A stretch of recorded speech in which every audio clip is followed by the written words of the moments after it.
এবং আমরা বিশ্বাস করি সেই প্রতিভাবান খেলোয়াড়দেরকে তুলে এনে আমরা যাতে আগামীতে একটি সুন্দর পরিবেশ, একটি সুস্থ জাতি গঠন করার জন্য, একটি মাদকমুক্ত সমাজ গঠন করার জন্য খেলাধুলা হবে অন্যতম একটি মাধ্যম।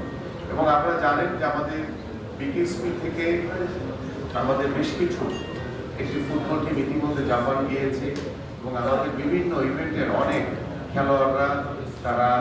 বিদেশে যাওয়ার জন্য প্রস্তুতি নিচ্ছে, যে তারা এবং গুণীজনদের সম্মানের মাধ্যমে আমরা যাতে ভবিষ্যতে আরো গুণী ব্যক্তিবর্গ তৈরি করতে পারি সেই লক্ষ্য নিয়ে আমরা কাজ করে চলেছি। এবং আমি আশা করি আজকে ফেরদৌসী আক্তার মারিয়াকে দেখে বাংলাদেশের যারা পিছিয়ে পড়া একটি জনগোষ্ঠী, নারীদেরকে নিয়ে যারা এখনো বিভিন্নভাবে পিছিয়ে থাকার যারা চেষ্টায় রয়েছেন, আমি মনে করি সেই নারীরা তাদের যে স্বাধীনতা,